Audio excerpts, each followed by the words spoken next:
¿cómo están? ¿Cómo están haciendo? Espero que estén teniendo un muy buen día. Hi, my loves. How are you doing? Hope you're having a good day. So,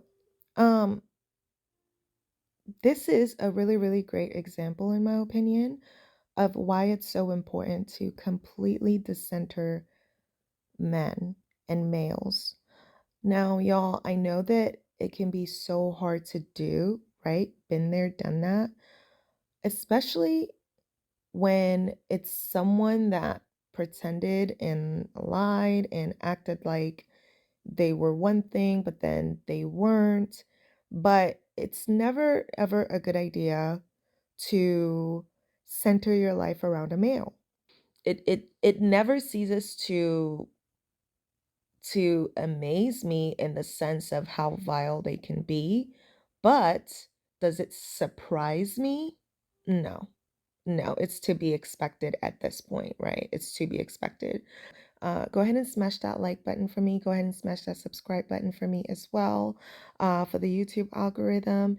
And let's go ahead and take a look at what we have here, and take a look at these videos, and I will leave my thoughts and comments at the end. Let's take a look here. How to look past all of their feelings and do what's best for them. Women are literally taught to center men at the core of their existence, even from childhood. When I first moved to Toronto, I moved into this condo where, I'm not even kidding you, everyone knew everyone. It was a super lit building. Everybody was dating everybody. Everybody was doing whatever they wanted to do. There was 2 girls in the building. We're going to call them Sasha and Angie, that I would see time and time again. We were all kind of in little situationships at the same time. Coming around to the start of the pandemic, we would always have little game nights, drinks nights with our little situationships. Now, Sasha was dating this guy who she had known for literally 2 business days. Me and Angie were seeing guys who we kind of had been on and off with for way too long. Now, we're going to call Sasha's man Eric. Eric was chill, but Eric was also from Vancouver, so he didn't really know anybody out here.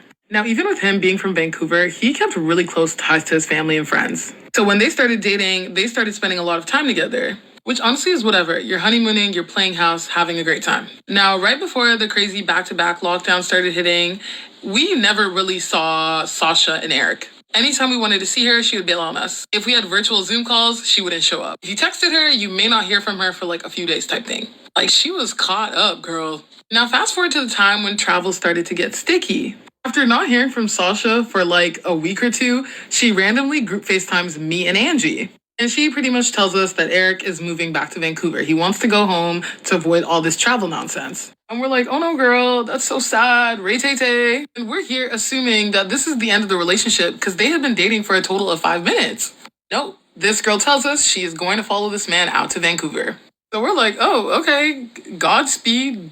Be safe, keep in touch. We haven't really been hearing from you, but keep in touch. So they leave, and once they're there, we literally never hear from this girl. The only reason I knew this girl was alive was because she would view my Instagram stories. Anyway, so according to socials, she's fully integrated into his life. So many posts with his friends, even posts with his mom at one point in time. Anyway, I move out of the condo and rarely ever think of this girl again. Tell me why randomly one day Angie hits me up. She's like, girl, you will not believe who came to my house today. Obviously, it was Sasha. Apparently, this girl came home and this man had left. All she had from him was literally a text that said he had to leave for an opportunity and that he would contact her when it made sense. His family wouldn't tell her nothing. His friends wouldn't tell her nothing. After a month, she left Vancouver. When she got back, she had no one because she had centered her life around this man. If y'all knew the full reason why he left, y'all would understand why I'm always saying decenter men. They are their priority. Y'all are so nosy. But so am I, so let me spill the tea. So Miss Sasha comes back after her Vancouver escapade. So the last thing this man had told her was that he had to leave for an opportunity and he'd be in touch with her when the time was right.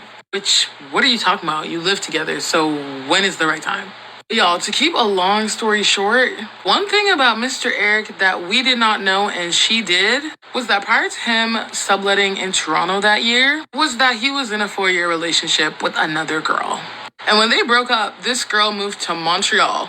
If you don't know Canada, look at a map. It's on opposite sides of the country. And so I guess at some point in time, when Mr. Eric was back in Vancouver, him and Miss Mama's had some communication restart. And at this point, everyone is working remotely. And he could work from anywhere because his job was already virtual. And by the grace of God knows what forces, a contract was offered to him in Quebec. He didn't have to live there. but his ex lived there. And because Eric was doing a little sneaky freaky on the side, he ended up in Montreal, living with his ex, working this new job. To make matters worse, he did not even initially tell her he was living with the ex. She literally only found out because the ex reached out to her off of pure instinct to confirm that nothing was going on between them.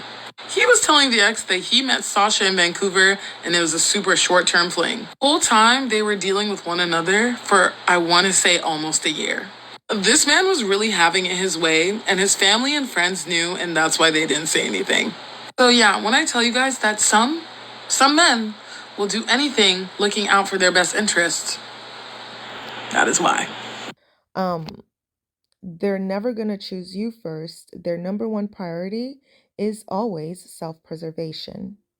So you are always going to be the one who ends up losing.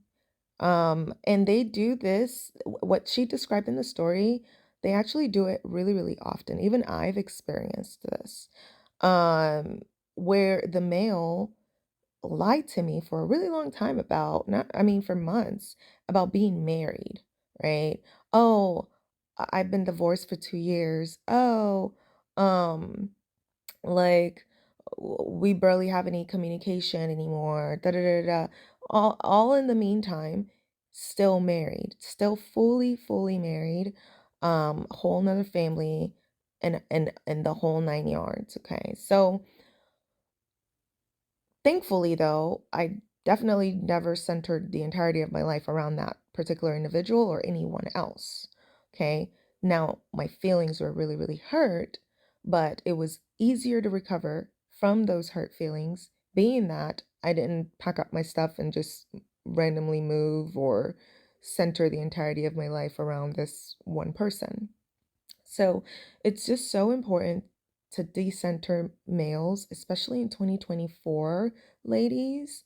New year has to be a new you. In my opinion, you don't want to be stuck doing the same thing that you've been doing in previous years, doing the same thing in this new year as well, right? Like that story I told you all about. It's been a while. That was a long time ago, but I mean, it always stuck with me as like the core fundamental learning experience because one thing I make sure to never do is make the same mistakes twice. Okay? Like that's just not a productive use of time and life force, right? So anyways, that's what I think. I think it's crazy, but at this point, it would be crazy for me to say that I'm surprised. You know what I mean? Like I've seen it so many times happen to so many ladies. It's even happened to me that the character of these males does not does not surprise me anymore. It is literally the level of hatefulness and the level of brutality and meanness that comes from them. It's like it's just something that at this point I expect. It's at this point I expect it. At this point it's guilty till proven innocent. And at this point there's just no point in dealing with them or even centering them. That's ludicrous, especially in 2023. Um it never ceases to amaze me in the sense of how vile they can be, but does it surprise me? No. No, it's to be expected at this point, right? It's to be expected. But anyway, that those are my thoughts on this particular issue and subject. But let me know in the comments below what you think. Has this ever happened to you before? What are your 2024 goals? And where and are you going to start in the centering males? Have you already started? Have you already been doing it? Kind of let me know what your thoughts are in the comments below. Go ahead and smash that like button for me. Go ahead and smash that subscribe button for me as well, for the YouTube algorithm.